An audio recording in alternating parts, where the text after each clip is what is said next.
All right, let's go ahead and get started.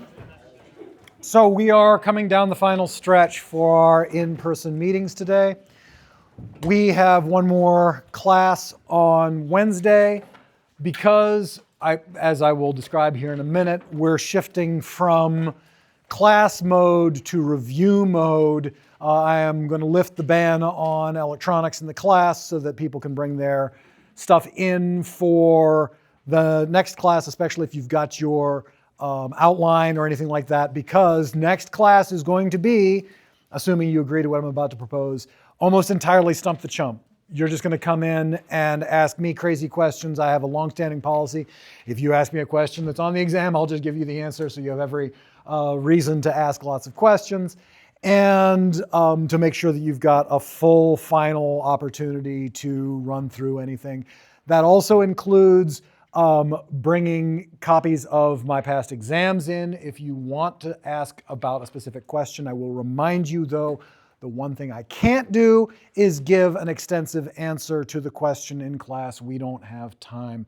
But I can certainly help you find the most important thing, which are the signposts for how I am thinking about a particular question, so that you can see the question that I'm asking, and that'll help you deal with the particular weirdness of law school exams, which is that we can't ask the questions that we mean to ask. We have to cloak them in some sort of weird ritual involving facts, that you're supposed to discern what the question is.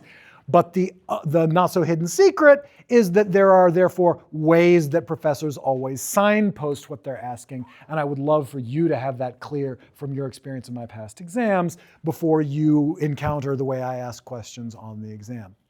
I do try to ask questions in the way that they will ask them on the bar exam, although I disagree with the bar exam's methodology because the bar exam thinks there are right answers, and by now you know that's nonsense. There are good answers, there are not right answers. All right. So that's our administrivia. I have one further point of administrivia for what we're going to do today, and then we're going to launch fairly robustly in. What I'd propose to do, you may have noticed I left that typo in the syllabus about third-party beneficiaries. And over the years, I've come to think about third-party beneficiaries in a range of ways. We've discussed it already when we talked about the New York case and the trash pickup case, and I've already had a few sharp things to say about third-party beneficiaries.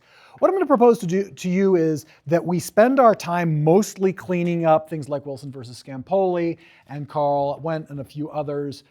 I will be asking for volunteers. If you have read the material and are comfortable setting up the case and talking about it with me, please do volunteer today. I brought the cards if nobody volunteers, but I would prefer to just let people relax a little bit. And so that means if you feel like you know your stuff, feel free to volunteer for it.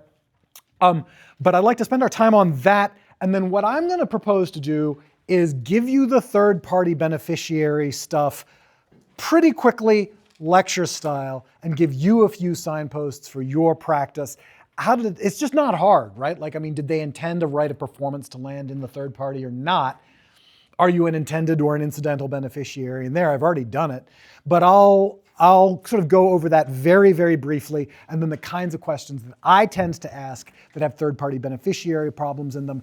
One of the major purposes of doing that instead of cutting it completely is because there are a number of these as client counseling questions on past exams, and I don't want you to run into those questions and be like, what the hell? We never talked about this in class. What's he asking about there? And also because third-party beneficiary questions come up a lot in the tech questions that I like to ask. So that's what I propose doing. If there's no major objection to that, we'll go through in our traditional style the few remaining cases we've got. When we get to third-party beneficiaries and assignment and delegation, I'll just tell you what's what. It should take less than 5 minutes. That does mean we have every chance of ending this class with review. And so again, if you happened to bring electronics, feel free to use them. We'll just say during this whole class period, but certainly you can use them at that time. And that means that you need to be thinking about a little bit of extra Stump the Chump ahead of time so that we don't get to the end of the class and I'm sitting here sort of staring at people who don't have questions and issues. Okay, so any questions about any of that? Any questions about anything at all, administrivia-wise, class-wise? How to get on my calendar? How many hours ahead I'm going to be? Yeah, go ahead. If we end up doing an exam review, like specific questions from past exams, Yeah. if some of us are trying to keep exams fresh, see them for the first time? Will there be some that are off limits? Or how I can certainly do that. Is that something that you'd like me to do, is just declare for next review session 1 or 2 exams off limits? Are people tending to do these from the earliest forward or from the latest backward? I'm seeing some nods. Typically, we save the latest ones for the closest to the exam. Bingo. Okay, so why don't we do this? Why don't you guys have the 2024 exam? Is that right? Was there a 2024 exam? Because I was on sabbatical. 2023 is the last year for me. I was on sabbatical. Duh. Yeah, not the brightest, I'm afraid. I am not. Okay, so 2023 is the last you've got. All right, why don't we embargo questions from the 2023 exam? That way people have one that they can take under timed conditions at the last possible moment and then talk to me about the results on that. Great point, appreciate it. Can you repeat how to get on your schedule when you're on? Sure, just use Outlook, send me a calendar invite. I'll move it if I can't meet. It would be lovely, especially if you've got an iPhone. I've learned they've got this amazing capability. You just say, hey Siri, what's the time in Wellington, New Zealand?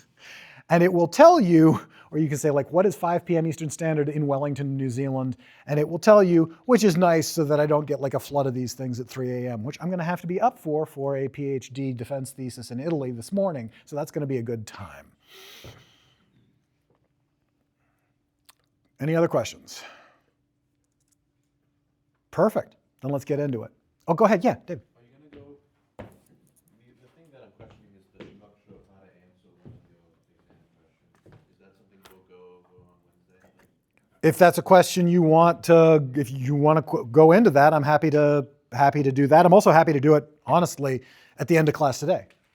If you just raise it, I'll tell you how I would approach my own questions. Any other questions? Okay. Well, then let's turn from what we've been doing. Remember, we've been doing conditions.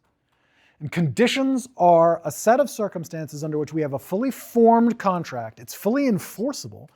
The argument is that there's been a breach of some kind, and we would have remedies, except one party is saying essentially there was something happened that the parties either didn't anticipate happening, that would be our commercial impracticability, the old doctrines of impossibility and frustration of purpose.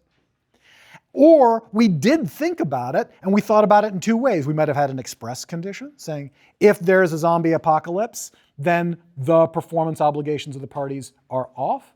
Or we might not have thought of that and just rely on common sense. As a human, if there's a zombie apocalypse, I would expect a lot of contracts to be called off. That's just an implied framework for that. But then the hard bits come when certain kinds of breach of contract count as frameworks for excusing one party's performance. And we did the restatement version of this, which is when there is performance due by one party prior to the other party, and that prior party doesn't perform, that is, they have substantial material breach, a prior uncured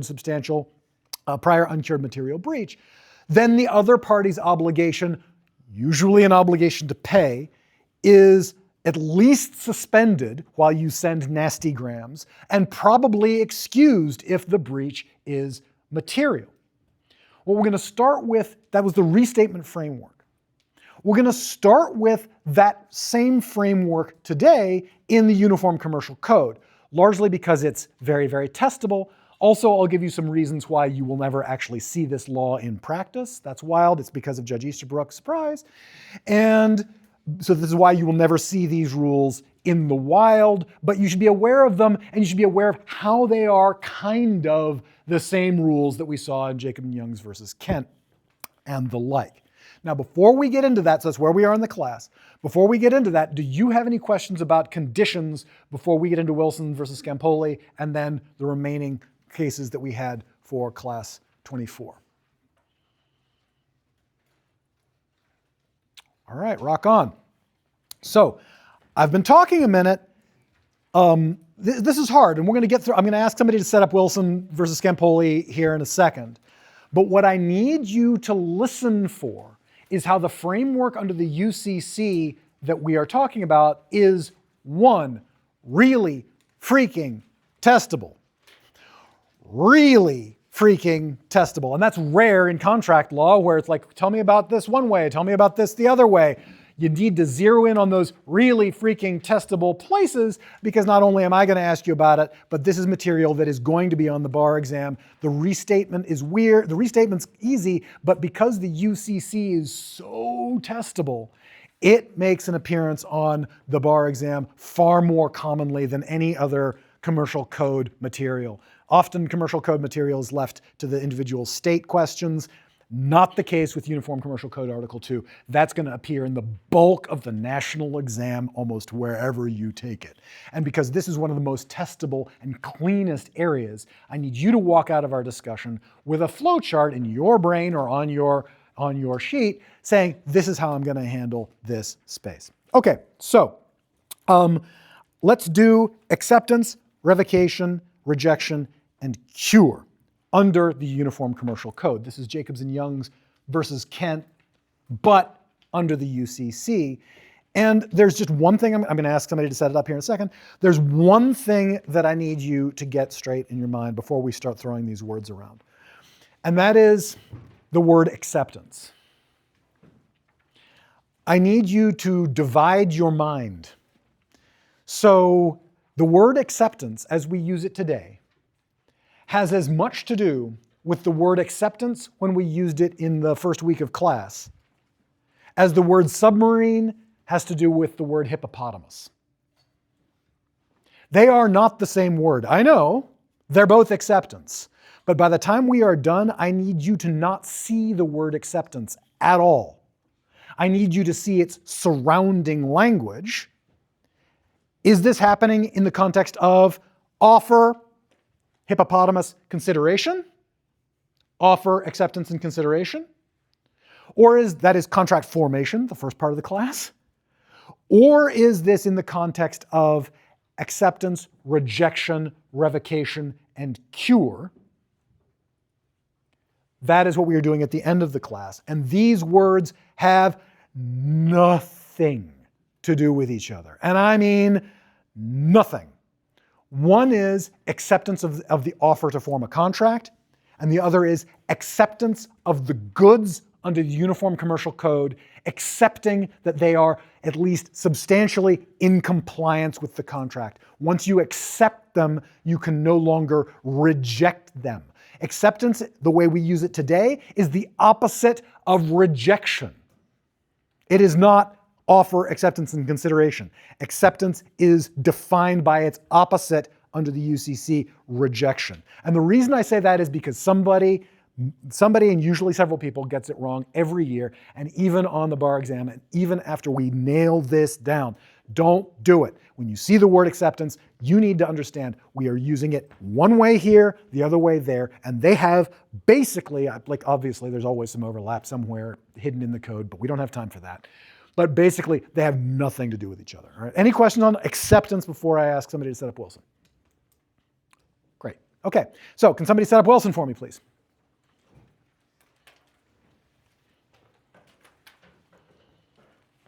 Go for it, Liam. So the plaintiff ordered a color TV from the defendant, but it arrived broken and had like a red hue to it. Yep. There was an express warranty with the purchase, so the plaintiff called in, was like, hey, there's a red hue to my TV.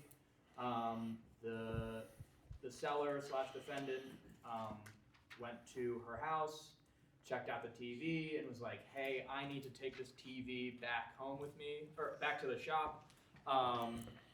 She said, no, I want to keep the TV. I just want a full refund. And then the seller said, no, you need to let us try to repair it. And then plaintiff sued to try to get the purchase price back, which was $625. She sued to get that purchase price back, but also to keep the TV.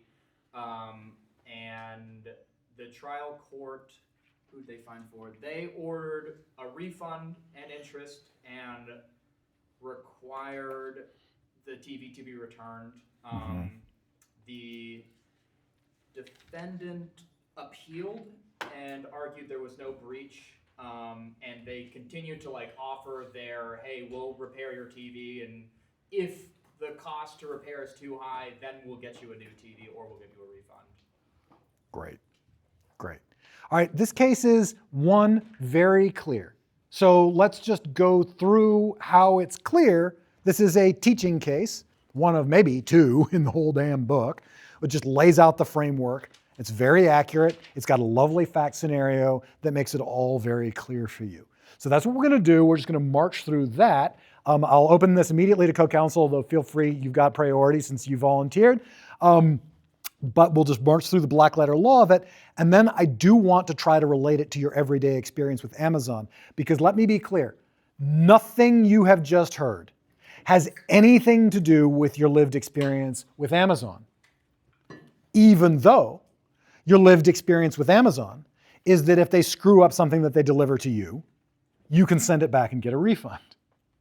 But we are talking completely different pathways, and that's why this is highly testable and utterly useless at the same time. Highly testable, utterly useless. I'll explain why. But for now, black letter law. What happened, and I'll ask this to Liam, but also feel free to chime in as co-counsel. What happened when the goods got to the door? What was the first step in this case?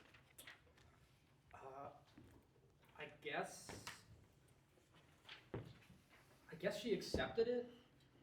I don't know, actually. Did Yeah, so that's our first question. Did she accept or did she reject? Scott? There was like that cookout process, I think they called it, where like they had to plug the TV in and let it kind of like percolate a little bit to see how it would work. Right, so this is related to a question we had earlier on acceptance and rejection. Here's the black letter law here. Under 2601, we have what's called a perfect tender standard. Now, the perfect tender standard says if the goods fail to comply in any way, you can reject and send them back. Perfect tender is the opposite of what case? I'm going to start asking hard questions right out of the block. In what case did we say, oh yeah, there was clearly, like it was clearly not conforming to the contract. What was provided was clearly not conforming. Yeah. Yeah, tell me how. Brilliant. Like clearly not conforming to the contract. Now, what did the court say in Jacobs and Young versus Kent about the fact that the type of pipe was the wrong type of pipe? Clearly a breach, but the court said it still functioned. And what was the legal doctrinal? We can open this up to everybody. What is the legal doctrinal reason the court said, yeah, we're not letting the buyer, the lawyer buyer, Kent, we're not letting them off the hook for paying for the house, even though there was a technical breach of contract? Is that a dangerous hand? Economic silo, right? Of like, hey, it's functionally the same thing. It's way more expensive to change it out. We're not going to let you off the hook for that. So that's why the court does it. They do it on grounds of economic efficiency, especially in my class high. That's why they're going to be doing it. That's why, though, that's the wind under their wings. What I want to know is what's the narrow doctrinal move that the court makes, because I want you to see that the narrow doctrinal court that the court makes there is the opposite of 2601. Yeah, Laura. They said it's an independent promise that was broken in the master deal and insignificant client. Absolutely. That was an independent promise, and it was an independent promise because it was not a big deal. It was a still independent promise. Remember what an independent promise means? I breach, you still have to perform. I breach, you still have to perform. Our promises to each other are independent of each other. My promise to you is not dependent on you performing your promise to me.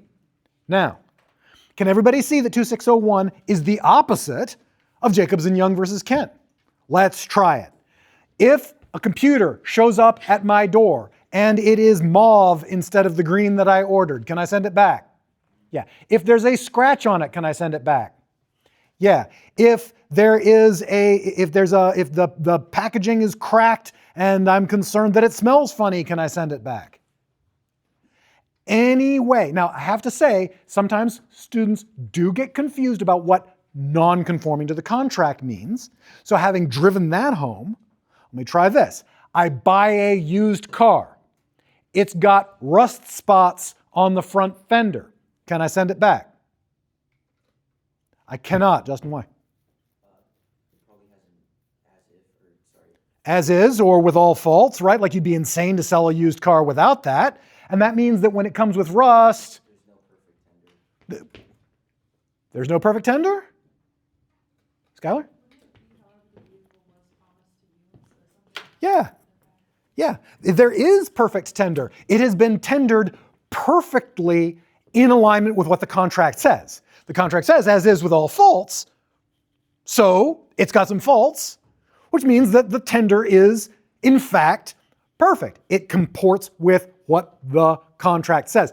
Perfect tender does not mean perfect condition. It means perfectly in alignment with the contract. It means there is no Jacob and Young's versus Kent argument that, oh yeah, you clearly breached. Like if you clearly breached and it's a small breach, we do not care, right? You can still reject under the perfect tender standard. But you do have to watch it if there is, and I love your example, because if there is an as is or with all faults clause, enjoy, it's going to be really hard to argue that the goods are not conforming to the contract because the contract hasn't made any promises about the characteristics of the goods. Okay, cool. Everybody clear on then? Yeah, Chris. But if you order a computer and it smells it smells really bad, Yep. you can't send it back. Just to clarify. You can send it back. Why? What would be the argument that that computer is not? Notice I haven't added any facts here, including most of the facts of real life, which is why the stuff we're talking about today, you will use on the bar exam, you will have in the back of your mind, it will help complete your knowledge, but you are not going to use it. Even if you are consumer protection heavy, what you do need to understand is why it's very, very difficult to use. Why would it be, though, since I haven't added any more facts to the case, why would it be that a computer that smells bad, and I'm like, you think I'm making this up? Actually, what happens is with especially high-end gaming computers, they get a lot of dust caught in the heatsink. And one time I was at a security conference, people were armed at this conference, and I get up to do a presentation on money laundering in virtual worlds and terrorist finance. And I turn on the computer and there's a bang, like a gunshot, and then flames shoot out about 2 feet out the side of the computer, and it's just completely hosed, and this horrific smell fills the room. It was because the dust caught in the heatsink fins were too close together, and the dust caught fire, which I thought was an amazing outcome for all of this. Yeah, no, I'll give you the brand later on. Don't buy from them. But the idea here is then, if that happens, why is it non-conforming to the contract? Even the bad smell, why is it non-conforming to the contract? What would it be that would make it non-conforming to the contract? Is it because it's not a material part of the contract? Like in the contract, you're expecting to get midnight blue or whatever color you want, one that like works properly and doesn't have any scratches on it. The smell of it is not a material part of it. So what would we say if, this is in a way what we're driving at. What do we say if we have a clear breach, but it's not a material breach under the restatement? If I say there's a clear breach of contract, but it's not material, can you call the contract off? Nope. Now, if I say under the UCC you have a clear breach, but it's not material, can you call the contract off? Yeah. That's the difference we're driving towards here. All right, so I love that you've called out that distinction, but we're still working on it. I still need you to tell me why a bad smell of a computer violates the terms of the contract, even though I have not said any other facts about the contract. It's a good little example for you. Tell you. It's implied Yeah, it is. It's implied. It's a breach of implied warranty. Which one? that the computer's just going to be normal. Where's that come from? Where do we see the implied warranty that things that are going to be sold will be normal? Yeah? Industry custom and practice. We're going to give meaning to this through industry custom and practice, and we'll see how that happens in a minute. What implied warranty are we talking about here, y'all? We're talking about the implied warranty of merchantability, which means that it is of quote, fair average quality. That's Talia's point, that it passes by merchants, right? This is a warranty made only by merchants, and not only just by merchants in goods of that kind, right? So if I sell you a computer and it smells bad, you're screwed, even if there's no further information, because I don't make implied warranties of merchantability with respect to computers. I am not a merchant in goods of that kind. Even if I am a merchant under 2104 because I know commercial law, I am not a merchant in goods of that kind. So you do have to watch for that. That's the overwhelming majority of these things. And arguably, look, there is an express warranty in this case, but let's try it. If there weren't an express warranty, because on the bar exam, are they going to give you a freaking express warranty, y'all? Okay, that's why I'm teaching you this. So let's say there was no express warranty in Wilson versus Scampoli. What do we say about the TV? I mean,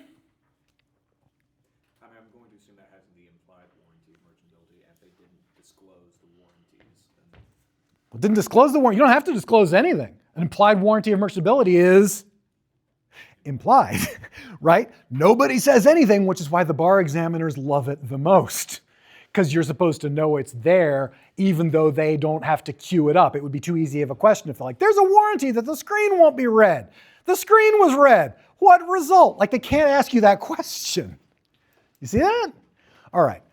So I need you to know a little bit about the implied warranty of merchantability when you're doing this stuff, because that's usually the way it gets posed on the bar, is that there's a problem with it, and you need to fly spec it, and the real question in your mind is, oh, cool, I don't have any further information.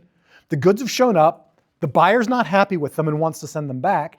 My question is, are these of fair average quality in your industry? Are they accepted without objection in the trade? That's the key language you're looking for. Fair average quality, accepted without objection in the trade. Fine, then that would be satisfying implied warranty of merchantability. But if stinking computers aren't merchantable, and the seller is a merchant in goods of that kind, then there's an implied warranty and the stinking computer violates it. So that's just a bit of a longer answer to your question. You've got a follow-up. Yeah, so you said non-material breaches, you could just, like, the contract's done under UCC, correct? As a technical matter, yes, we will get to at the end of this discussion why as a practical matter that never happens. But as a technical matter, yes, 2601 is perfect tender, and if the goods are not in conformance with the contract, including the implied terms of the contract, which generally means if the parties have not given you information about a conversation, if the test giver has not given you a conversation between the parties, it's not 2315, right? And it's not an express warranty, because they'd have to give you that language.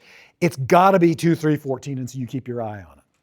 Follow up to that? Yeah, so I remember earlier in class, you were talking about how if Amazon promises a Tuesday shipment and it goes Wednesday, I feel like that's immaterial breach, but you still have to take that package. That is a rough one. And that has to do with the time and place of tender, when tender of delivery is considered adequate under the code. We just don't have time for that particular one. But suffice it to say, it tracks what we've said already. Time is often not of the essence. And so if it's not of the essence, then the court's going to consider tender to be adequate.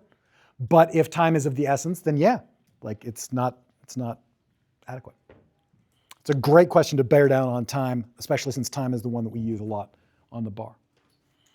Okay, so that's our framework. Then we can see why in Wilson versus Scampoli the goods were accepted or rejected. So now I need to just do a little bit of very careful work. If you accept the goods, you can't reject them. Now, we need to get into how do you accept goods and how do you reject goods. Fortunately, given the word acceptance in class today and the definition we already gave it, which is that it's the opposite of rejection, the answer is, look, you can accept the goods in one of three ways, and if you don't, then you're going to have to give them notice and properly reject it. So you can accept the goods in three ways. You can either say you're accepting the goods, tell them. You can use the goods past the reasonable time period necessary to test them. Or the one that the bar examiners love the most, any use after rejection constitutes an acceptance, if the seller chooses to take it that way. You can also then make physical changes to it that are not, that don't comport, like you have drill holes in it is the usual answer, paint it, something like that. These are all 2606. These are ways of accepting the goods, and if you don't accept, then you can reject. All right, rejection's easy. You just say, I'm rejecting. You hold the goods for the seller to come pick them up. That's what happened with the TV here, right? They were supposed to hold the goods for pickup. And you don't get to, by the way, undo the contract, get your money back, and keep the TV like everybody saw. I think we all saw that coming. Not a surprise. And the last bit here is, I need you to see how that is a condition that has allowed the buyer to get out of the contract, and why it is not necessarily, people get confused, a remedy for breach of contract. What would a remedy for breach of contract look like in this case? Because this is not that.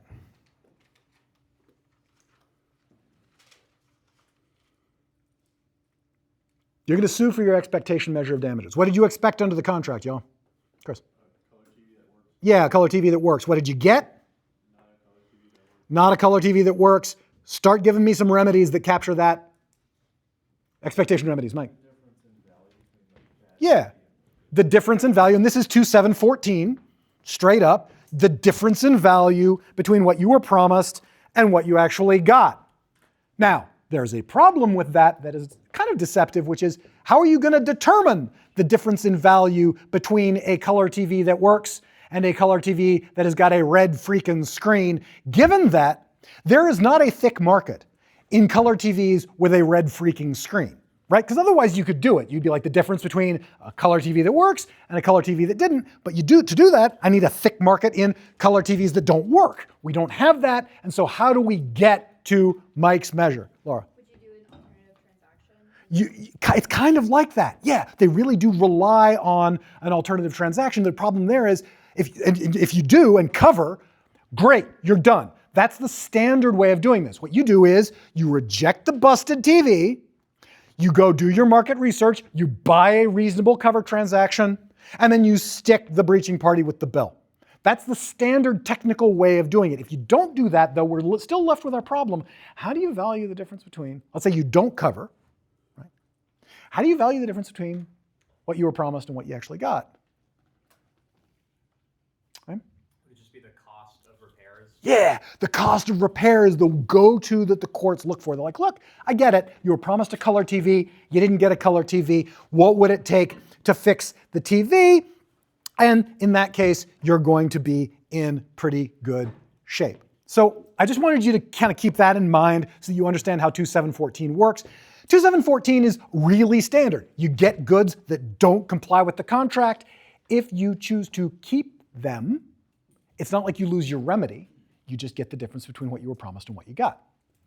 If you choose to not keep them, you can do one of two things. You can either cover and sue for the alternative, or you can do what they're doing here. Okay, cool, fine. Let's keep this right now on the black letter law. She gets the TV. Has she accepted it yet? Argue that she hasn't because the reasonable time period for her to test it out Yep. elapsed yet. You got it. So she hasn't had that cooking period to test it out. And this case is unbelievable because this is the only consumer case I've ever seen where she still loses. She does everything right. What happens when she has had time to test it? Lucas? When it's not working properly, she unplugs it and like calls them and asks them to fix it basically. Yeah, she unplugs it and calls them and asks them to fix it. On the bar exam, that will not be the fact pattern you get. On the bar exam, what you will get is the computer or the screen or the whatever screws up. She calls them and says, hey, come pick this up, I'm undoing the transaction. But then she's got an important conference that weekend, and so she uses it for a while to get ready for that conference. What's that? Any use. Do you see how testable this is? Any use after rejection is wrongful against the seller. Why is it wrongful? Well, it's wrongful based on basic property theory. Literally, when you're rejecting it, you're saying that is not my TV, that is your TV, and guess what I can't do with your TV? Is use it without your permission, right? So rejecting it puts it back on the seller, it's still the seller's TV, and that's how you can understand the strictness of this rule. Any use after rejection, any use after rejection constitutes an acceptance that can be endorsed by the seller. She did everything right. Why didn't it work? And this is part one of why this never happens in real life. Never mind the fact that, by the way, on the facts, no one ever tests it for just exactly the right amount of time, calls it off, sets it aside, and never uses it again. That's just not a thing. So never mind the fact that this is the only case I have literally ever seen where somebody has done this right. Why does she lose? She didn't give them time to cure. She didn't give them time to cure. All right, what's the standard for cure? And we're in a different part of the code, 2508.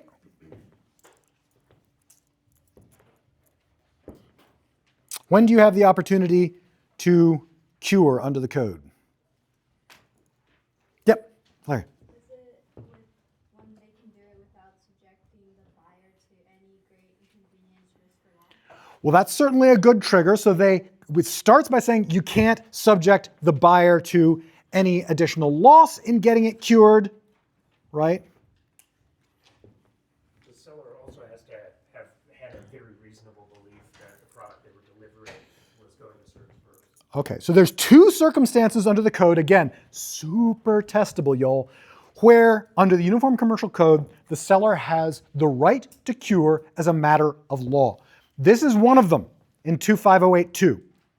The seller has the right to cure. We'll use our introductory statement the way Valeria did.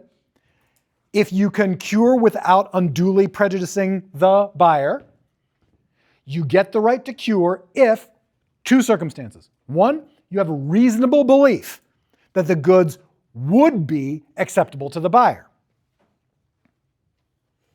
The second circumstance is if there is still time for delivery under the contract. So let's say that I've ordered a television and it's supposed to come next Wednesday, and it doesn't, it comes next Monday, so it comes 2 days early, and I'm really happy, and I call them up, and I say, hey, you delivered a TV, but the problem is it's got a red screen, and they say, well, we're gonna get you a perfectly good TV by Wednesday. Okay, well, if you do that, then great. You have the right to cure because you haven't technically breached the contract yet. Your obligation was get me a good TV by Wednesday. You still have time under the contract. Those are your two circumstances under 2508 when they have a right to cure. So in this case, where she does everything right, she loses because, well, it's a little bit weird because they never did what she wanted them to do, which is they said, look, either fix it or get me a new TV, and they didn't. But because she didn't give them their statutory right to cure, she loses the case. Why does this fit John's scenario? Why did they have a reasonable subjective belief that the goods would be acceptable to the buyer in this case? And this is first in our list of why this actually never happens in real life, Bailey. I remember that they said that it came like perfectly in the box, straight from like the manufacturer. Yep. No reason for them otherwise to think. That is the correct answer, right? When it comes from the warehouse out of a manufacturing process in the ordinary course, like I get it, there are a certain number of these things that are busted, but you can sense from the courts that there's a reasonable intuition that if you deliver things and you're like, most of these work, and I have no reason to think this one won't, that is, I had a reasonably subjective belief that the goods would be conforming to the contract, and so therefore I get a reasonable additional time to cure.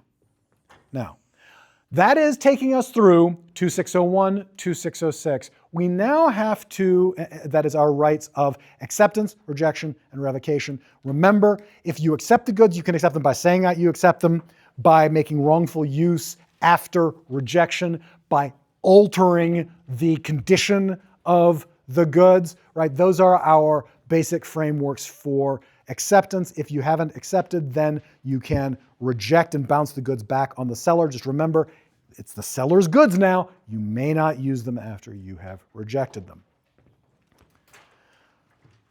What's revocation? Anybody want to take a crack at it? Mike. You revoke your acceptance. This is a circumstance in which you have accepted. You did accept. What is the number one way that you have accepted? Just think about practically speaking. How do most people accept? I got David, then Chris. Like, what type of acceptance would lead to revocation? Well, what? No. Just simply, what is the standard way of our lists of ways to accept? What's that? Tell them you're going to accept. That would be one way. Chris, you had your hand up? Using it. Like, that's the overwhelming one, because what happens if you use it for a week?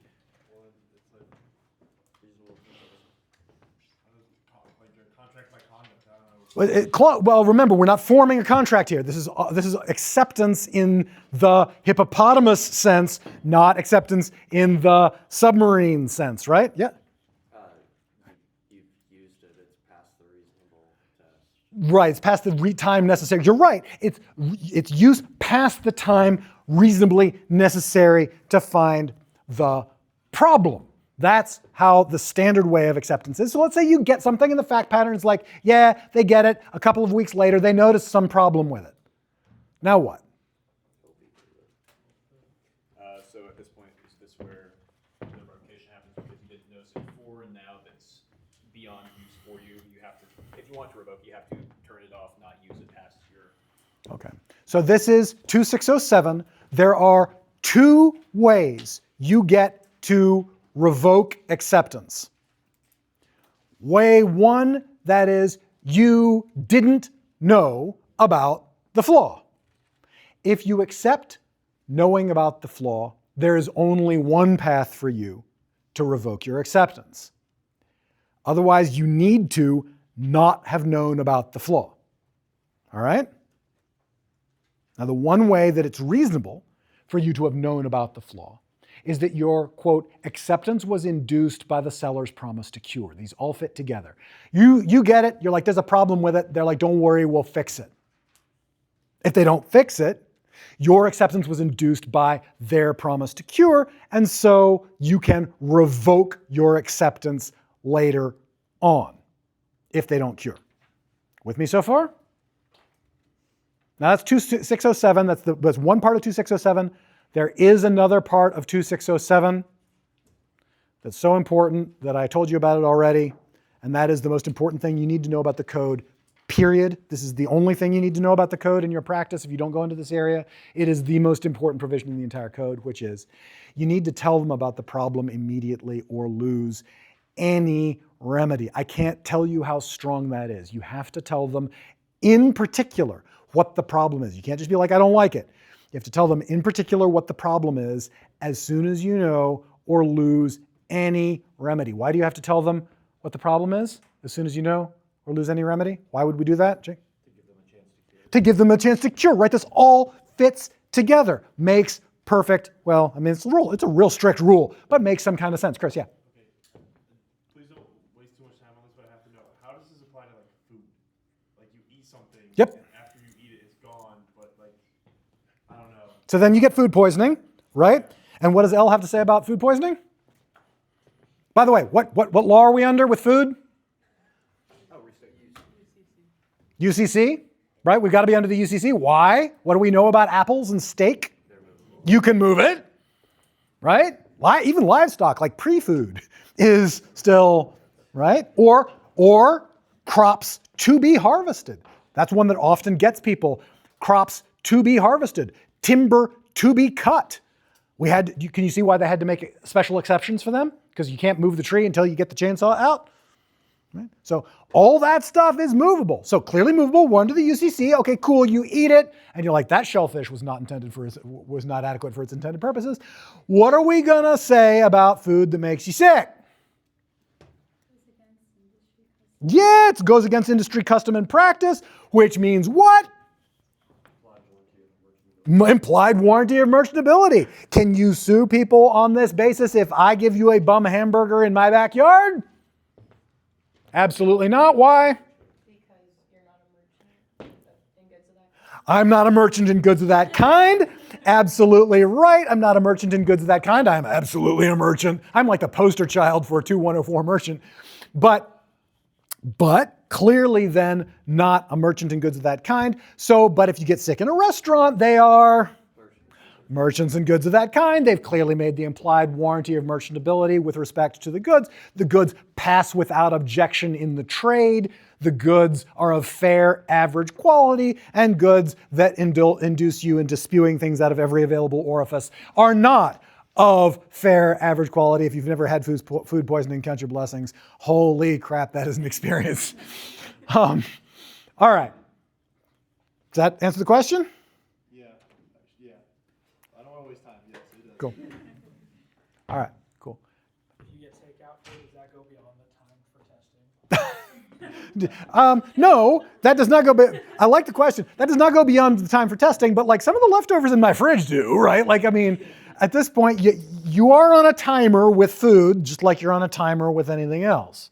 So when a restaurant says like eating raw or undercooked meat can lead to illness, if instead of saying that they said like we make no warranties as to the quality of this food, like could they somehow escape liability if they said that? Like Yep. if they had that clause? Yep. I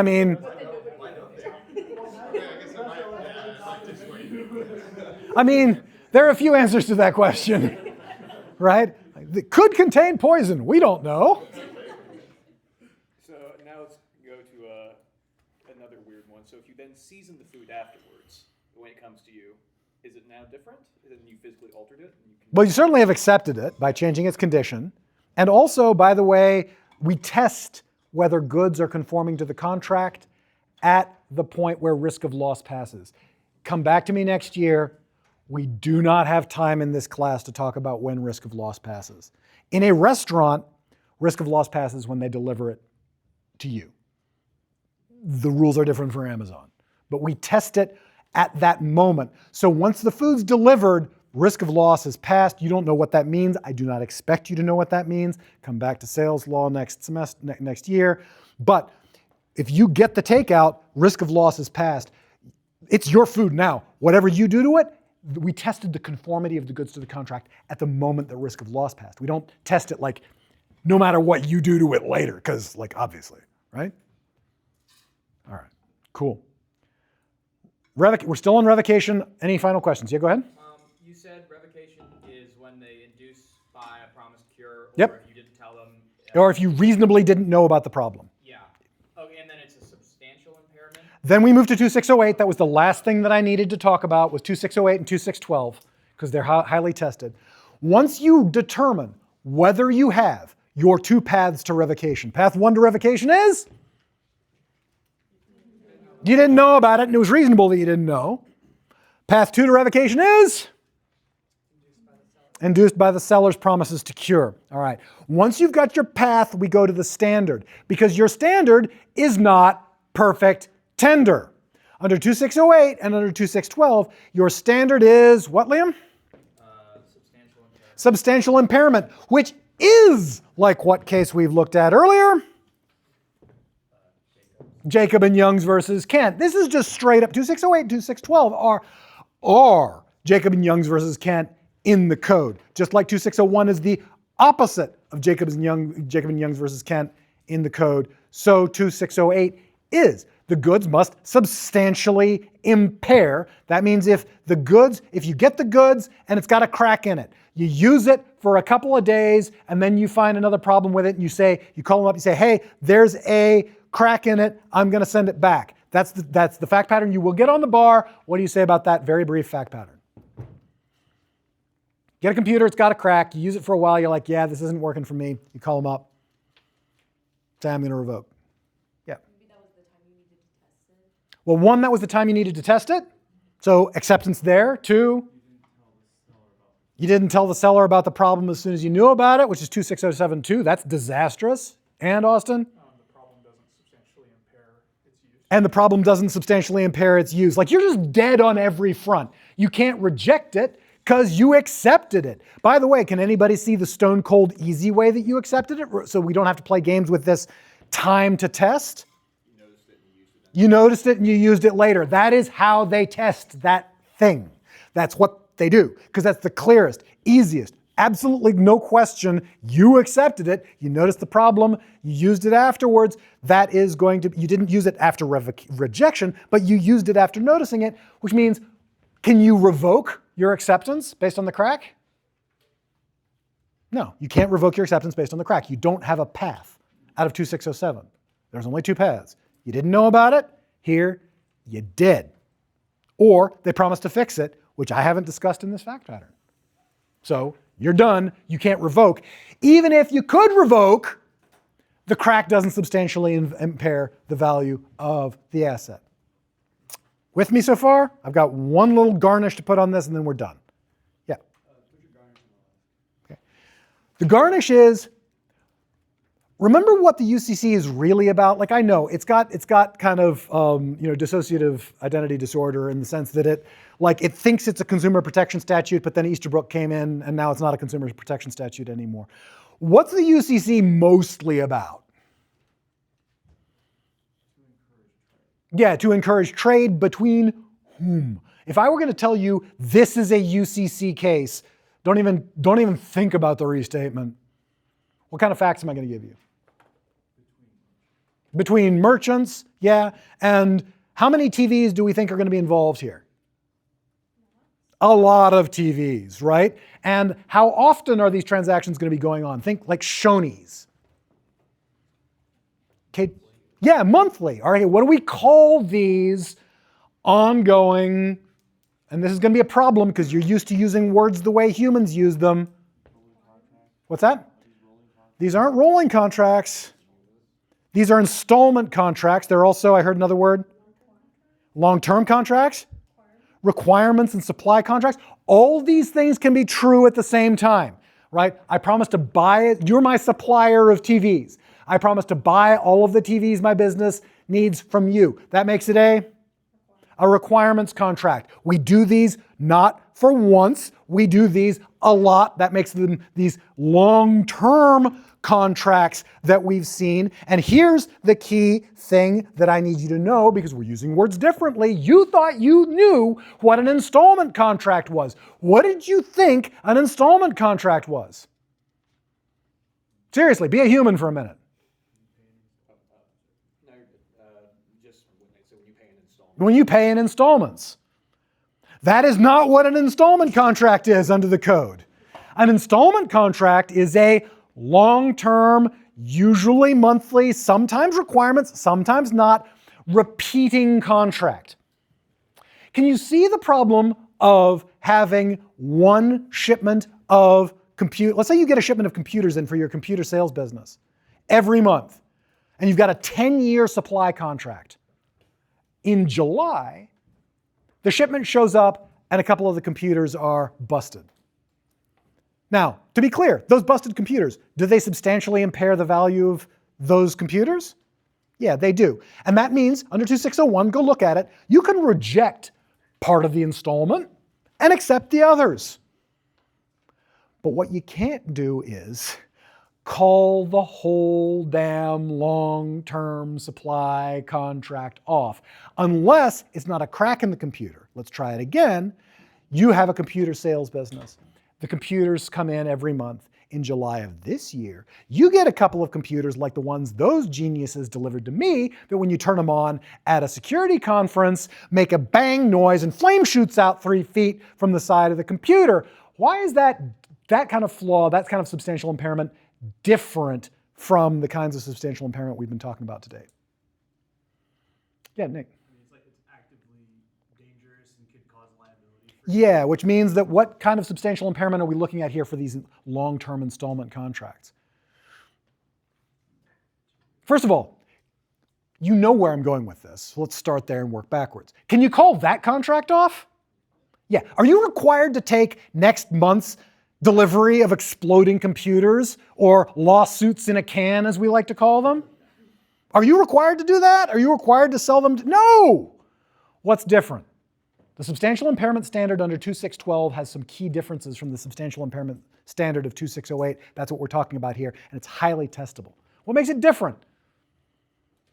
Why? We know where we're going. Let's back up one step. What's the difference in substantial impairment between a couple of computers are cracked to the computers at some percentage of the time explode? Yeah. They present an active threat to whoever uses them. Yeah, they present an active threat to whoever uses them. So they're not merchantable? Well, they're clearly not merchantable, but neither are the cracked ones, Lucas. Seems like the explosion would be a problem in the manufacturing versus like the cracks could happen. Right. outside of So they cause you to believe that it substantially impairs, and here's what I need you to write down, the value of the installment contract. It needs to make you worried about future installments in a way that substantially impairs the value of the whole deal. Think of it the way Bailey and Megan were. Like, the idea here is that we've got these long-term commercial contracts where we're going to keep it rolling, and we're not going to call it off for any little dinky amount of thing. We're going to call it off when something substantially impairs the value of the whole deal. All right? So that's the difference between 2608, which is your substantial impairment standard for revocation, and 2612, which uses the substantial impairment for these long-term monthly supply contracts that are the bread and butter of the UCC. And there we definitely use substantial impairment, and we not only use substantial impairment, we use substantial impairment on steroids, because it's not going to just threaten the value of that shipment, it has to threaten the value of the supply contract as a whole. All right? Any questions about the garnish of 2612? Okay, then we're done with it, and now I've sufficiently confused you. We will ask questions about this framework, and then I'm going to tell you why this happens all the time for 2612 and happens basically never for consumers. The answer is Easterbrook. Ask me why. All right, so questions before we get there? Yeah. So it sounds like there's a kind of material versus immaterial distinction we're making with substantial impairment. Yep. Because if we're getting a shipment of basil, and the one time they were dry for some reason. Yep. But if next time they were infested with some kind of bug, Yep. we can expect that this is a bigger problem than just like the wrong branded plants. The substantial impairment standard in the UCC is an outgrowth of cases discussing materiality of breach in the common law. Full stop. I just want to bear down on something with the second path with acceptance was induced by seller's promise to cure. Yep. So what you're saying is like, so something happened and you knew, and then is it You reject. you reject it, and then the seller goes, don't worry about it, we're gonna fix it, Right, and then you keep it and maybe you use it, and so then that's okay. but that would be acceptance, but you can still revoke because your acceptance was induced by their promise to cure. Great. Back to my longer ago question. So this crack on the computer screen is probably not substantial. Let's say you had a specific program you had to run and that crack blocked. Yeah, you start making substantial impairment arguments, but you don't have to if you see it right up front, and seeing it right up front means two things. That's why crack on the screen gets used on the bar exam. It means two things. One, you knew about it as soon as you opened it up, which means now you either call them and tell them get it fixed, or you're done. You can't revoke based on that crack later on because you saw it. I know what you're going to say next is, yeah, but you didn't know that it was going to impede your use of the computer until later. Those are the edge cases, and those are the ones that I love to ask on my sales exams, and that I probably have a tendency to ask on my own exam. These issues where we have a computerized flaw that it slowly accumulates over time. And those are really rough because the computer starts running a little slow. Well, what do you do when your computer starts running a little slow? Do you unplug it in Wilson versus Scampoli, call them up, say, come get it? No, you use it, right? Which means, crap, you've now accepted it. And arguably, you accepted it knowing about the problem, even though the problem doesn't get bigger and badder and worse and harder to deal with and unlivable until later. those growing issue problems, especially with computer hardware, turn into a nightmare under this framework. All right. So that's like a lever pull, basically? It is. The lever pull here is time necessary to reject. You want to preserve that perfect tender as long as possible. So say, like, I needed more time. What you would do in that case is be like, no, I didn't accept it. I needed to use the computer for a while before I discovered the memory leak. I needed longer to discover the memory leak, right? And you can play games with that. I think we had one question earlier. How long can you stretch that perfect tender? I saw one case where they stretched it for the entire testing period of an assembly line at a factory, like months. But that's your stretch. Your stretch is you want to pull that perfect tender period, say, I need more time for testing. I didn't know about the problem. And of course, you can imagine what opposing counsel is doing. That problem is one of the main, so there's 3 reasons why this never happens in your real life. The first is because nobody does what she did in Wilson versus Scampoli. Nobody unplugs the thing, calls them, tells them to get it, and never touches it again. Like, no, this doesn't happen. So the standard is stupid. It's not meant for that. The second, though, is that, and this is sort of the rest of them, the second, though, is something that's really important for you to know. You can have statutory limitations on remedies. You can agree, remember liquidated damages? You can agree in the contract what the remedies are. And if you do, and what's the standard remedy in a consumer contract? You don't know this as a matter of law. You have not studied this, but you know what it's got to be. If there's a problem with my computer, we will refund. I mean, if you do, by the way, you will make Magnus and Moss very happy. That's 2304 full warranty to promise a refund. They're not going to promise you a refund. What are they going to promise you instead of a refund? They don't want to give your money back. They like your money. That was the whole point of doing this. John? They're going to limit your remedies to repair or replacement. What I need you to know in practicality is a limitation of remedies to repair or replacement destroys your ability to reject or revoke. That's the part that nobody really understands. Because you've agreed that all you get is repair or replacement. They don't agree that you get to get a refund. And you can see why Judge Easterbrook caused all of this. The language of limiting you to repair or replacement is now in every contract because companies can just add it and their words are gonna govern after Hill versus Gateway. Okay? Yeah. Instead of asking this question with computers, if you were referring to like specific goods, like artisanal goods, how does this analysis change? It doesn't much. I suppose artisanal goods, the major problem would be, sort of Elle's point, like with artisanal goods, how the hell do you establish whether something's merchantable or not? Right? Like, if it's a one-off, I don't know where to look to see if it passes without objection in the trade. It's just you. Like maybe I would look at your past work and be like, this is not consistent with the quality of your past work. That might be a place. So artisanal goods are a little rough. That said, though, if it's artisanal food, we can always say that it doesn't pass without objection in the trade if it gives you food poisoning, for example. Or it has tonka beans, which I just heard about for the first time. Apparently they're illegal, which is wild. Apparently they have a wonderful licorice flavor, and they're also illegal because if you take too many of them, they will kill you. And so, maybe if you use these things in these sort of artisanal chocolates or whatever, we might make the argument, well, okay, fine, your work was artisanal, but food is expected to not make people sick. Okay? Yep. So in order to reject the computer for a bad smell, does the bad smell have to be a substantial impairment? No. Tell me under what circumstances. You open that computer, it reeks, you're sending that sucker back. They've breached their implied warranty and merchantability. Yep, they've breached their implied warranty and merchantability, and what remedy are you exercising? What right are you exercising? Your right to reject. If you kept it to see if you could live with the smell, and the smell of heated plastic is nobody's best idea. That's why I keep coming back to this smell thing. If you've never had a computer that does that and starts to get into your brain at about 3 in the morning because the processors are overheating, you're like, God, it just smells like gasoline and plastic in here.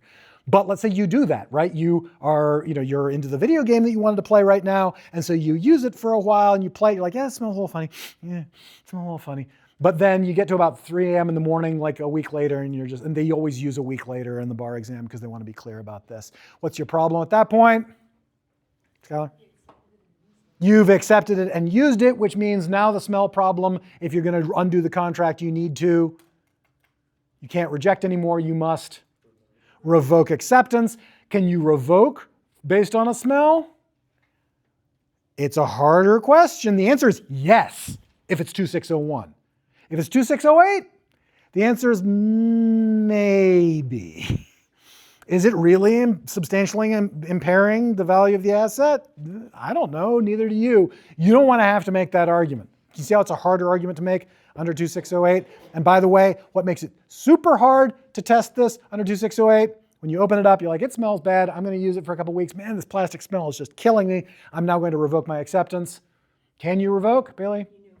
You knew about the problem. You cannot revoke based on that. There's no, even if it does meet the substantial impairment standard, there is no 2607 path to revocation because you knew about the problem when you opened it. And so you accepted knowing about the problem. If you didn't call them up and said, this smells funny, and they said, we'll send you an epoxy or something, if you didn't call them up and say there's a problem and they didn't promise to cure, you have no path to revocation. All right, cool. I think we have a rough test of this. Go get some of my sales exam questions in addition to your contracts exam. Many of the short answer questions are things you don't know, but the nice thing about the short answers is a number of them you're going to be like, yeah, that's the game he's playing. Usually when somebody tries to call the contract off after they've had some interaction with the product. Just go look at them. This is a very regimented process. Just get it cold. There's no this way, that way, let's think about it other than stretching out that period for rejection, which you absolutely want to do. There's not a whole lot of lever pulling here. It's just a mechanistic application of the rules. It's a really nice area to just get locked down and done. All right, any further questions on it? Then we're going to leave it. Sweet, okay. Well, let's talk then about some of our commercial impracticability cases, which are not all that hard.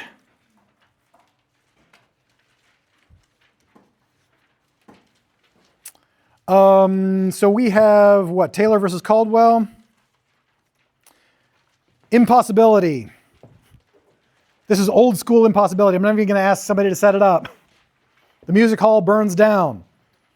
In a contract where the performance depends on the continued existence of a given person or thing, a condition is implied that the impossibility of performance arises from the perishing of the person or thing will excuse the contract. That's just an aside. It's a note thing. You don't need to know about it. Go ahead.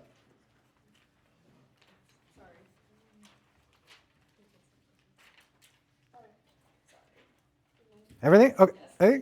I was just establishing old school impossibility. And then old school impossibility makes its weird debut in the code. It doesn't do that under the auspices of frustration. It doesn't do that under the auspices of commercial impracticability. That's the big one.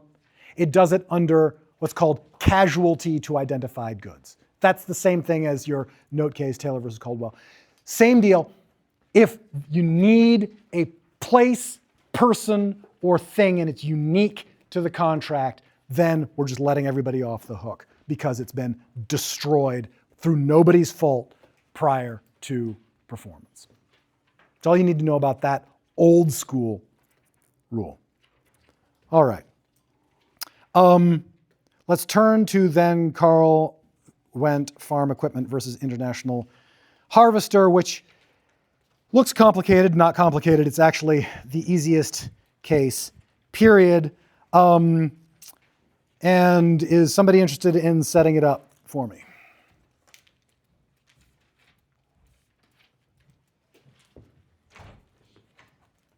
Go for it. Appreciate it. Yeah, so International Harvester basically made farm equipment, and sometime in the 80s, business got really bad and they decided to go out of business, but the problem was they had a bunch of dealer networks, and the dealer networks wanted them to not go out of business. So International Harvester sold to Case farm equipment.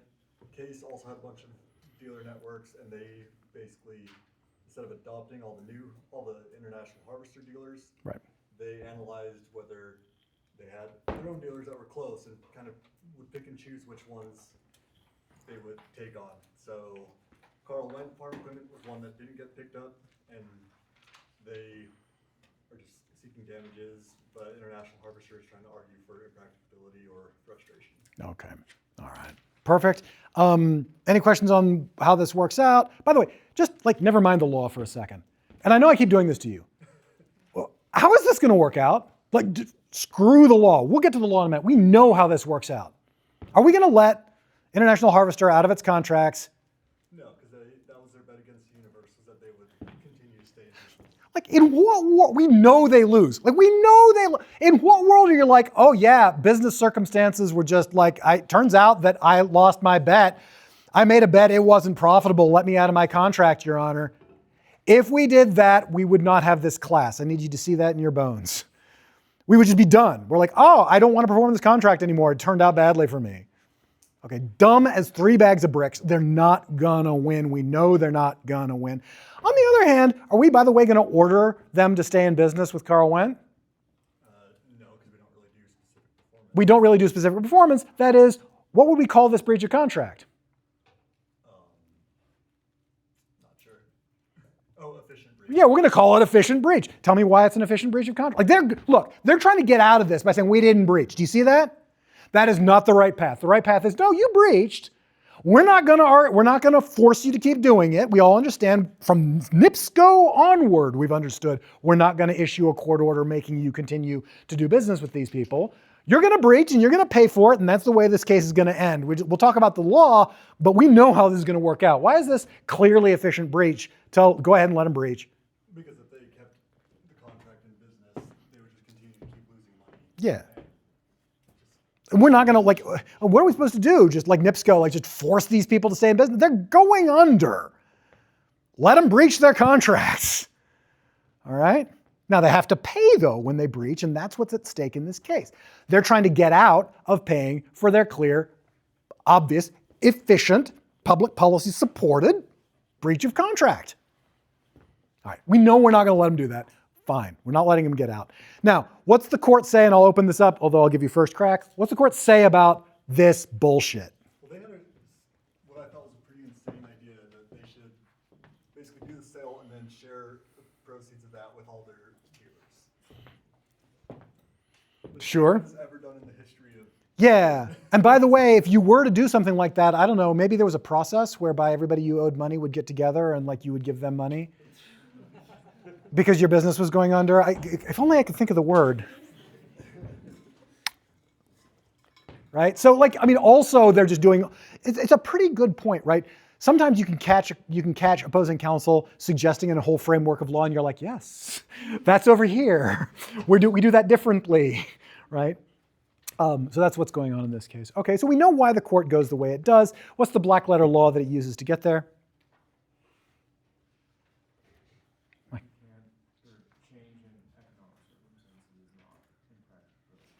Change in economic circumstances is not commercial impracticability.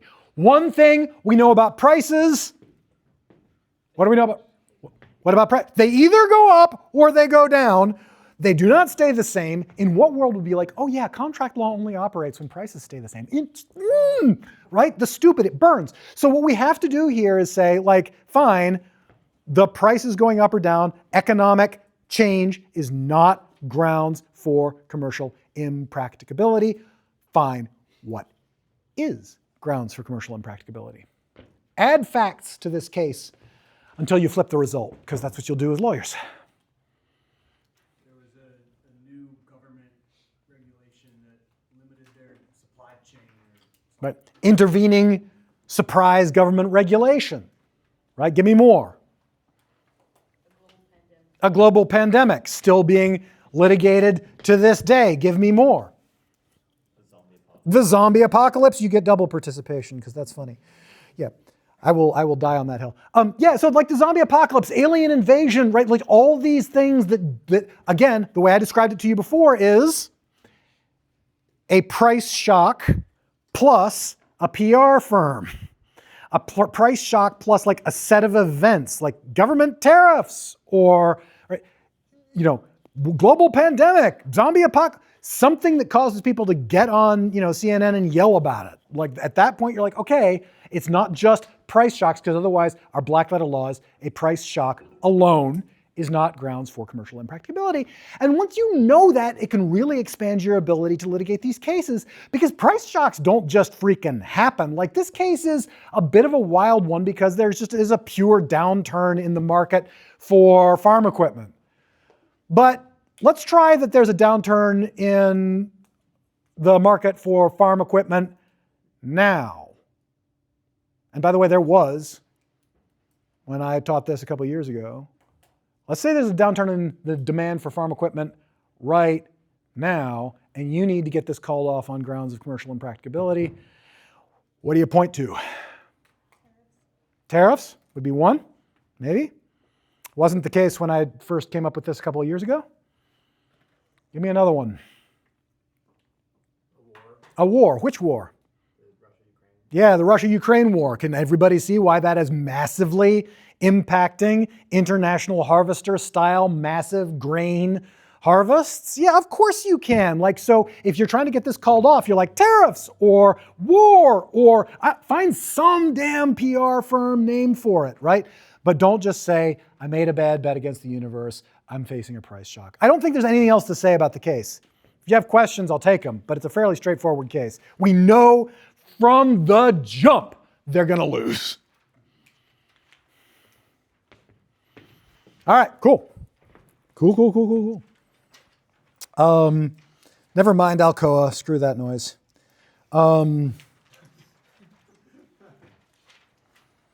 That case is so broadly panned. Just like read it for like what not to do as a court. Because Alcoa, like everybody hates Alcoa. Like nobody takes it seriously. The court rewrote it because somebody was losing a bet against the universe, and we don't do that anymore. So it's literally an anti-precedent. There are very few of those, but they still exist. Cases that are in the book to show you that we do things the opposite way now. That's what Alcoa is doing in the book.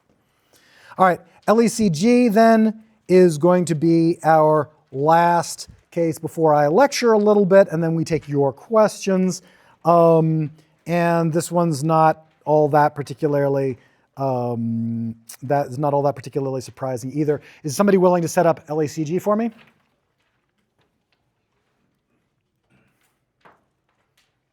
Go for it. Thank you.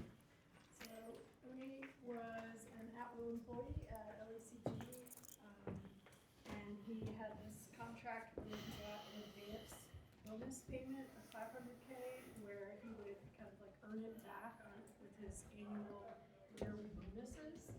And if he left before he paid him back, he would have to reimburse the company for anything it hadn't earned.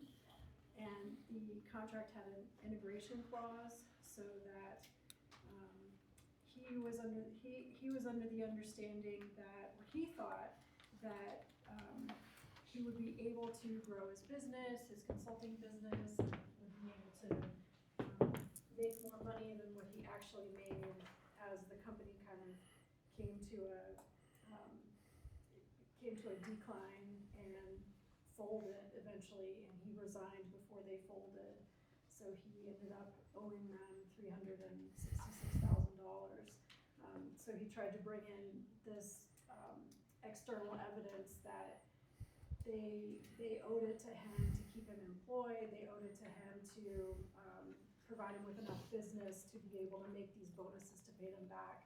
And the court was like, yeah, you're at will, and that's not how it works. And that's why this case is like, it's a nice one to end on, because we've done so much work already in the course that you can begin to see the tools. What's this case doing in the book? We've got all these commercial impracticability, impossibility clauses of different kinds. What's our pattern? That it's not. What makes this case different than the others in the book, than the others so far? I think just the employment. Yeah, the employment. So this is literally, right, we do one restatement, one UCC, and then sometimes we do a labor case. Hi, this is our labor case, right? So we now know what it's doing in the book. And what characterizes labor cases, and you've already said it, is the at-will employment rule, which is going to drive the entire way that this commercial impossibility or commercial impracticability case works out differently than you might expect. And so because of the at-will employment rule, then what's the court say about this idea that it's a basic, he says it's a basic assumption of the parties that he would have the opportunity to earn these bonuses? you don't have that assumption. It wasn't guaranteed, and it said in the contract it wasn't guaranteed. So he made this assumption that was Right. Like, I mean, nice try, but like it says in the contract that it's upon termination, and it's an at-will employment, and like I can't even make this case complicated. It's just, we get it, right? Not happening. Any questions on that? It's here to show you how the at-will employment rule, again, changes the world. It also references, I guess, one thing about the Uniform Commercial Code's version of commercial impracticability. When you look up commercial impracticability under the code, you will see that it uses language very similar to LACG. LACG is labor, it's not the UCC, but it uses language that echoes the UCC.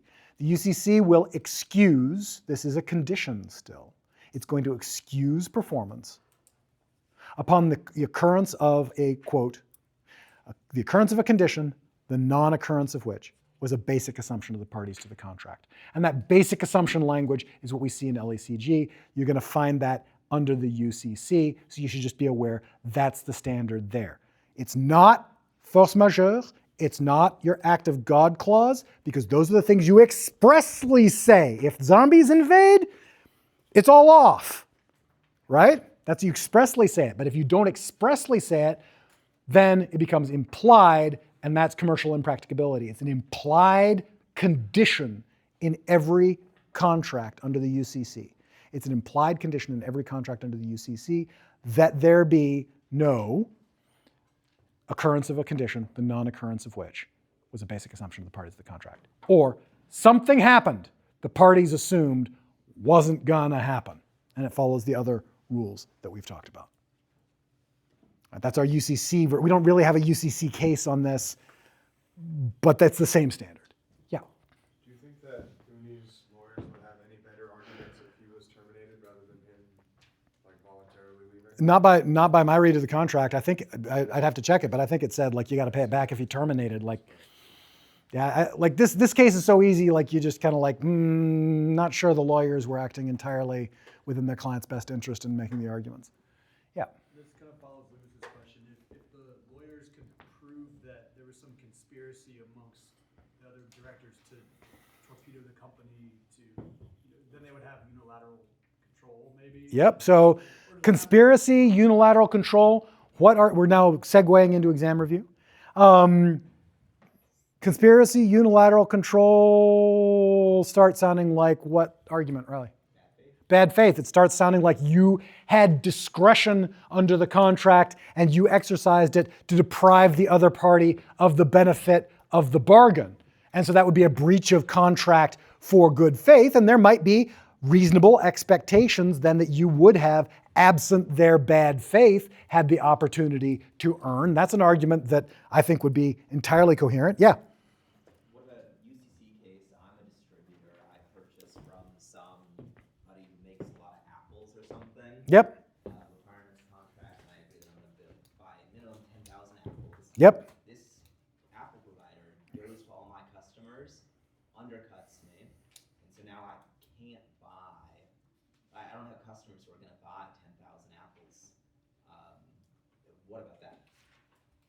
Like, they've made it so I no longer have a customer base. Yeah, I mean, unless you contracted for them not to do that, like I'm having a hard time finding my passion for this. Like, you don't want that to happen, put it in your contract.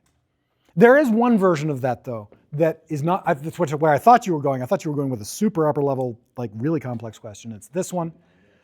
Failure of, one thing that really does count as commercial impracticability is failure of the sole source of supply, where you've told your downstream buyer about your sole source of supply.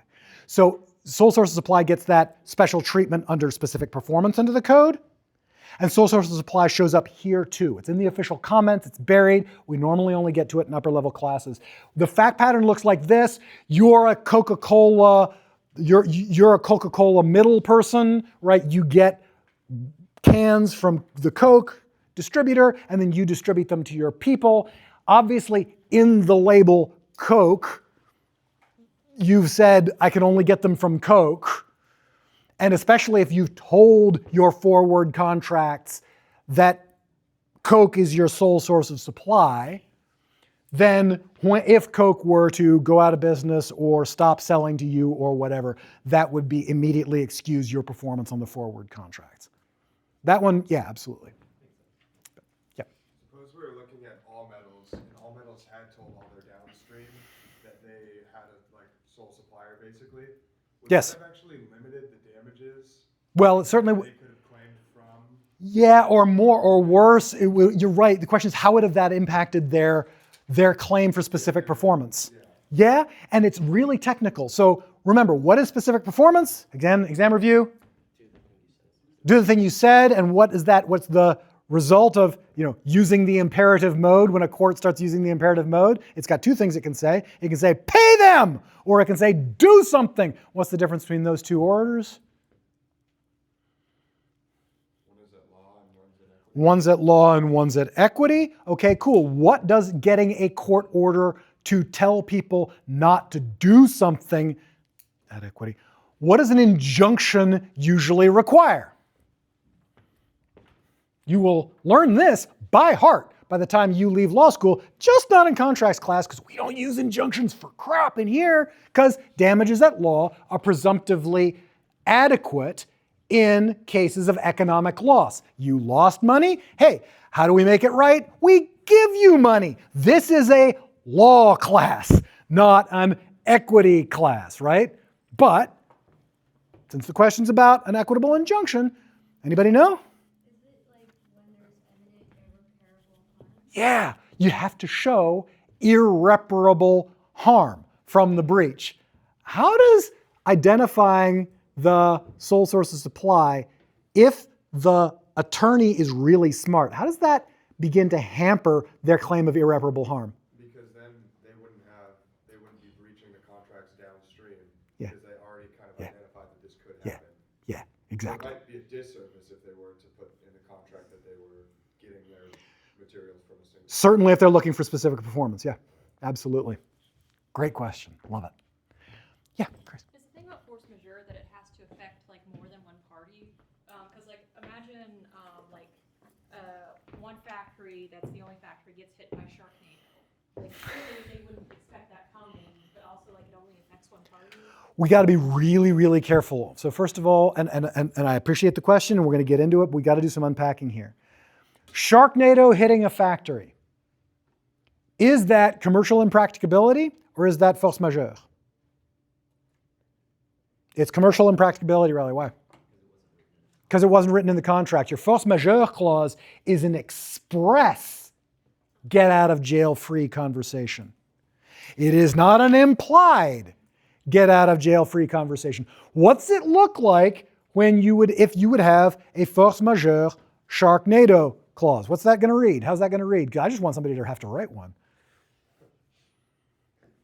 If Sharknado happens, then performance is Like if flying sharks, right? And it's like, could you write that? Yeah, you can put that in there. Nobody's gonna, which is why we do commercial impracticability clauses, because there's a whole list of things that everybody's like, yeah, look, Sharknado, snakes on any plane, like all those things are grounds to call off the contract, but they're so unlikely we're not gonna make you list them out. It's gonna kill lawyers' brains, times, you're killing electrons or you're expending ink. It's just not worth it to negotiate about Sharknado. It's not gonna I say that and like I'm getting ready to look at the news, right? Like there's all kinds of stuff happening worldwide now. The planet's gotten weird. I mean, have you seen that eruption in Hawaii? Anyway, all right.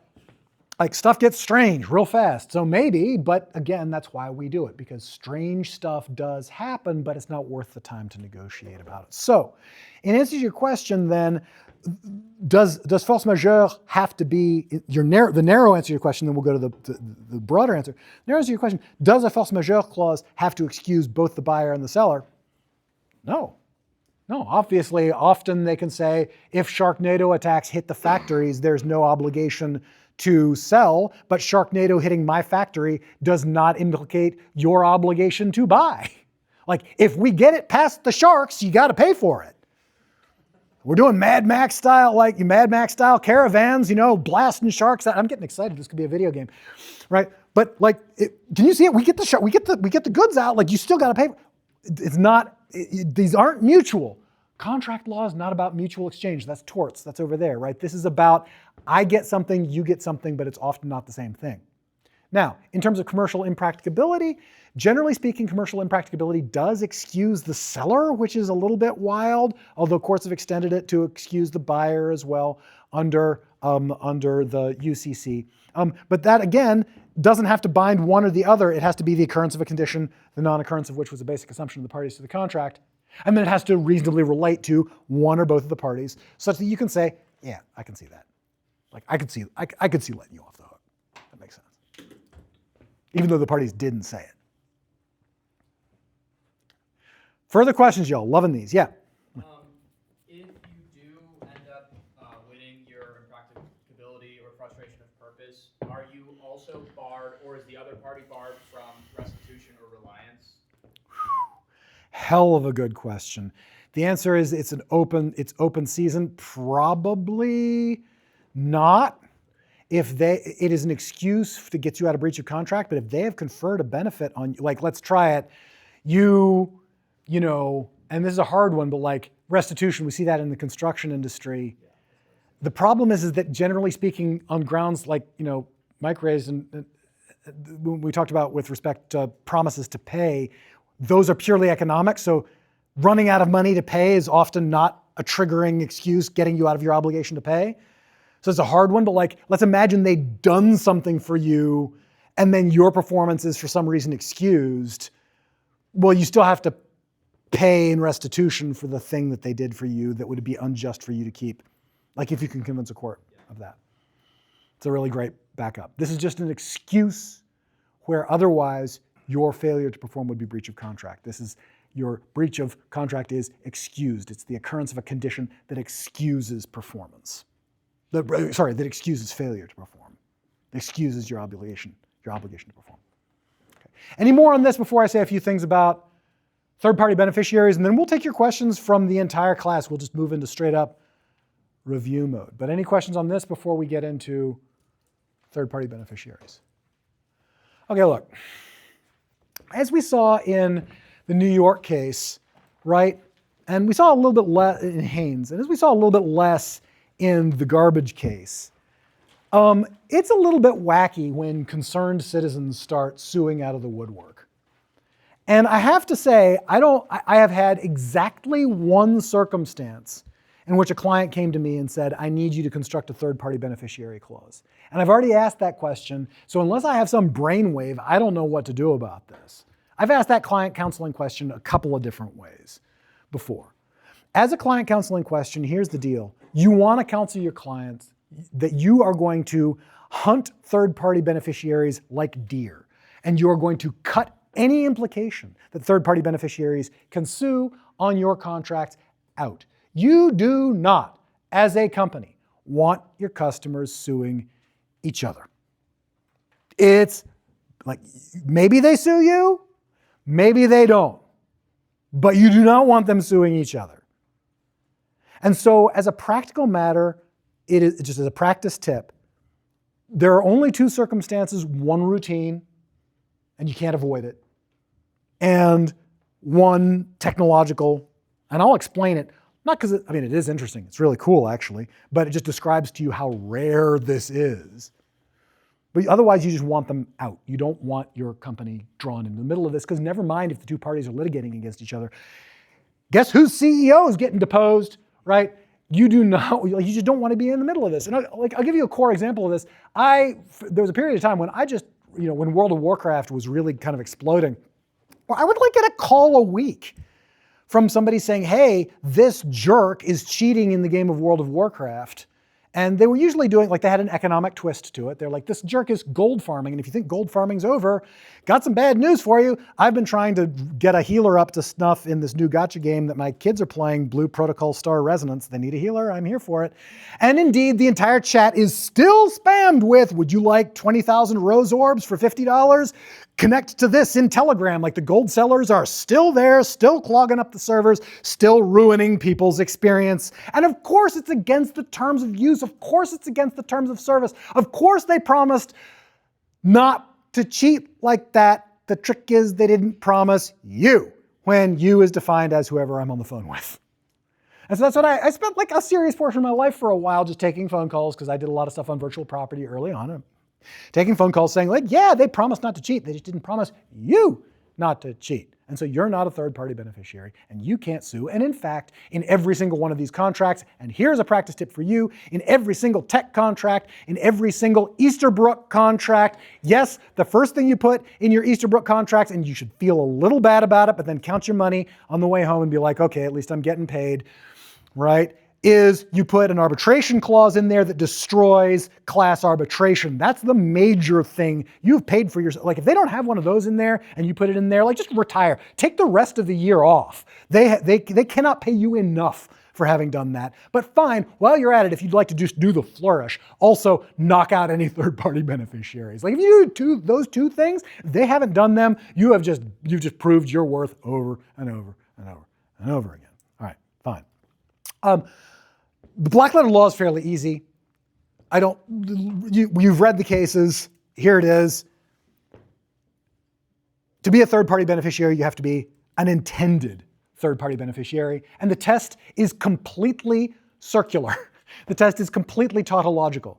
You know how, if you're a third-party beneficiary, what's it mean? It means you have a right to sue to enforce the contract. The question is, when are you a third-party beneficiary? Well, it's when the parties to the contract intended you to have a right to sue to enforce the contract. Completely freaking circular. That's how dumb this is. So you might be an incidental beneficiary, right? Somebody who's happy that the thing is going on, like, for example, the trash pickup in your city. Generally speaking, that you would be an incidental beneficiary, although we let them sue in that case. That was weird, right?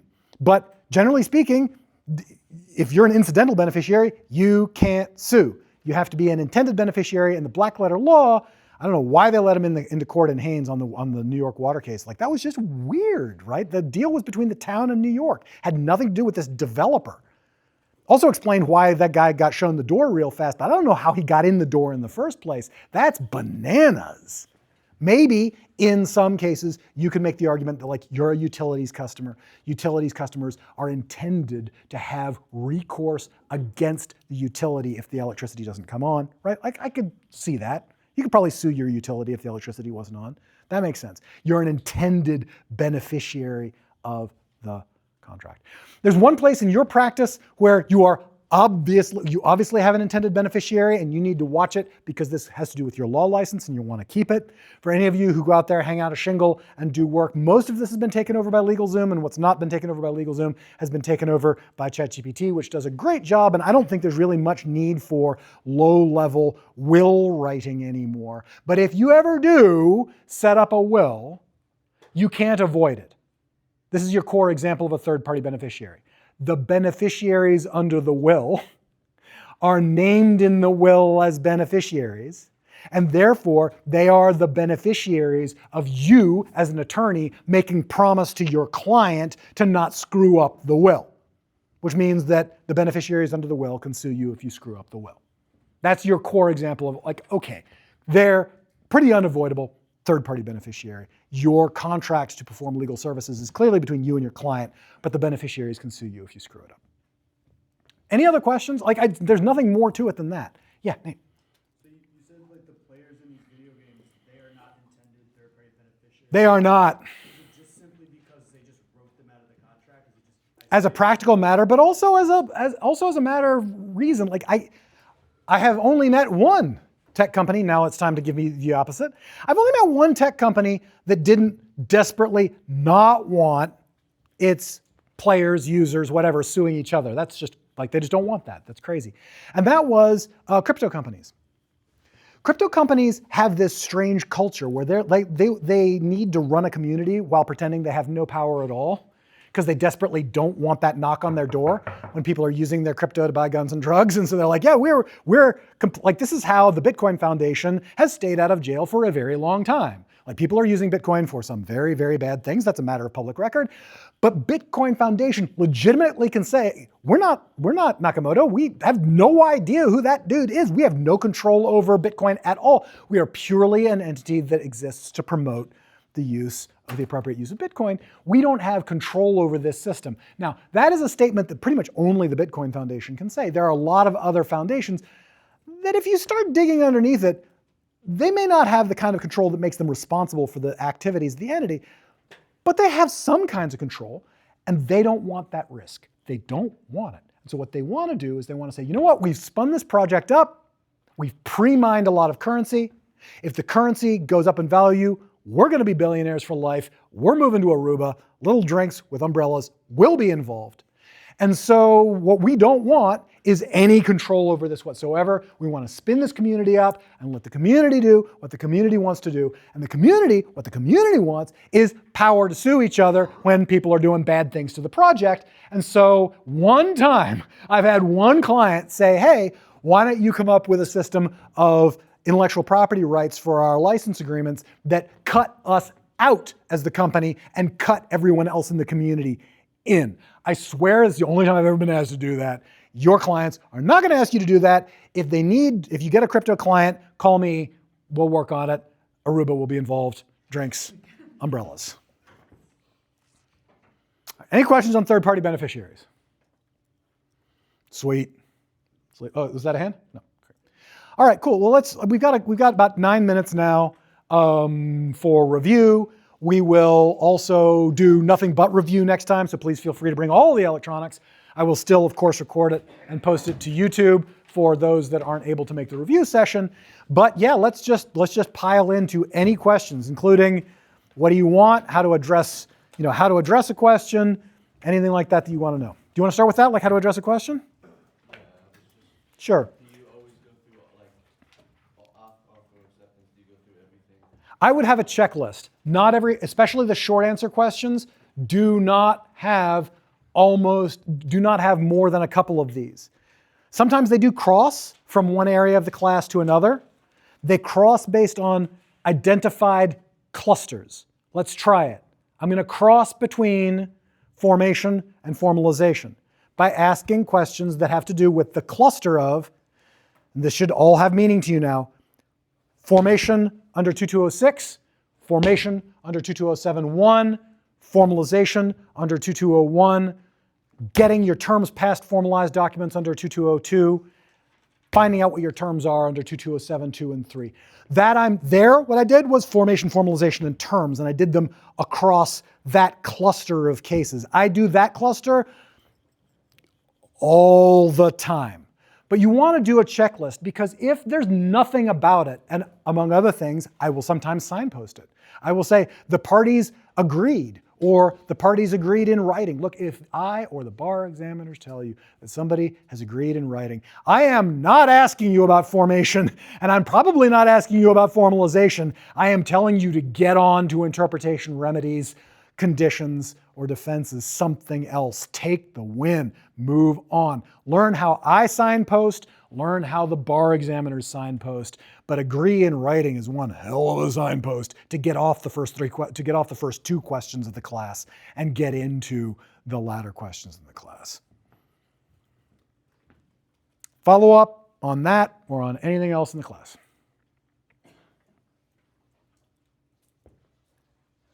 Yeah, Tally. So this is just like administrative. The reading that we have for next class, do you want us to still do it? Well, we've cleared through third-party beneficiaries, which is that last chunk. So let's just take it with what we've discussed up to date. If we haven't discussed it, you don't got to do it. Yep. Can you explain how the parole evidence rule can lock out a warranty? Yeah, you bet. Now, specifically how the parole evidence rule can lock out what kind of warranty? An express warranty. Why can the parole evidence rule, it's really rough for the parole evidence, it gets there, but we'll do some work on that in a minute. First of all, why do we need to use the parole evidence rule to lock out an express warranty? The reason we need that, by the way, is because of a Fred. Only now, Fred's out there selling cars. Or software, in my practice. Because here's the problem with software. When you're a software salesperson, you're going to go to the client, and the client's going to be like, we don't want to have to change our workflow. By the way, software clients never want to have to change their workflow. And so they want to say, hey, can your very customizable software package, can it be made to do exactly what Earl in accounting wants it to do? And what's the answer that your salesperson gives?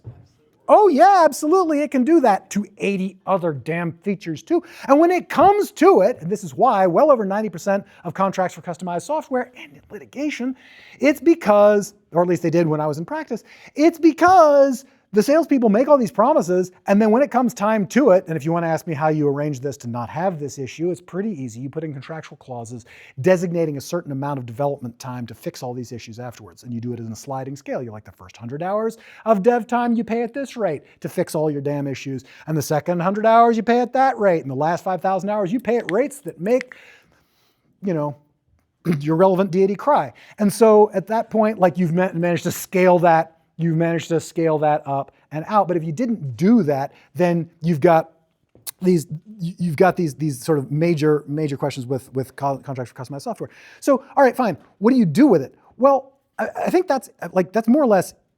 Well, I mean, I'll just leave it there because I don't want to get too much more complicated unless there's a follow-up to that. If there's a follow-up to it, I'll nail it down. But like, you have to come up with. Look, your salesperson's going to say stuff that you as a company don't want to have to do. That's your practical problem. How do you solve it? Here's the solution. You put a clause in. Now I'm going to say the clause, and I think you are going to understand what it's doing. Seller has made and buyer has relied upon no material statements of fact about this product other than those on the face of this document. Now, is that statement true? No, it's just a flat freaking lie. It's a flat lie. But what's it do when the customer comes back and is like, you know, Fred was just out here telling us that we could change the software to do Earl's workflow. We've blown through all our extra hours, but you promised it was going to do that, and we want to undo the deal because Earl's mad. It legally lets you say, nuh-uh. It legally lets you say, nuh-uh. And that's important. First of all, why do we have a problem with, why don't we just disclaim all warranties, express or implied? We tried that. Like, a lot of contracts still do it. That's like, we disclaim all express warranties. You can't. 2.3.16.1. You can't disclaim express warranties. You can limit them. You can say an express 30-day warranty, an express 12-hour warranty. Like, you can limit them. What you can't do is disclaim them. You can't both say it and not say it. So that's your problem. You can't use your standard disclaimers, so you got to use the parole evidence rule. And what does that do when they come into court? I know it lets you legally say nuh-uh, but now we're looking for doctrine, right? So you're coming into court and saying, yeah, but Fred said it could follow Earl's accounting work process, and it doesn't. And when Fred said that, that was an express warranty. Was that an express warranty when Fred said that? Absolutely, that was an express oral warranty. Keep an eye on that. Not express written warranty. Express written warranty. Suddenly your brain fractures and you go down after Magnus and Moss, right? The world breaks. But for now, express oral warranty, yeah, it's an express warranty. 2.3.13, it's an express warranty. You can't disclaim it, 2.3.16.1. So how are you going to stop it? I get it, practically, nuh-uh. Doctrinally, we say, you have an integration clause that's going to help with this. But how are you blocking it? It's not within the four corners of the document. What kind of argument is that? We're back, we come full circle to the way the question was stated. That's a parole evidence question, and that's how the parole evidence rule blocks express warranties. It keeps evidence of their making out of court. It does not disclaim them. It keeps evidence of their making. When you have an oral express warranty, it keeps evidence of the making of an oral express warranty out of court. Great question. More. We're at 1 minute, so like I can. All right, cool. You know what? We're going to call it at 1 minute till. Next time, bring ammo. Show up with receipts. We do nothing but 2 hours of Stump the Chump, and I'm not going to sit here and whistle. So like, bring your computers and show up with piles of questions.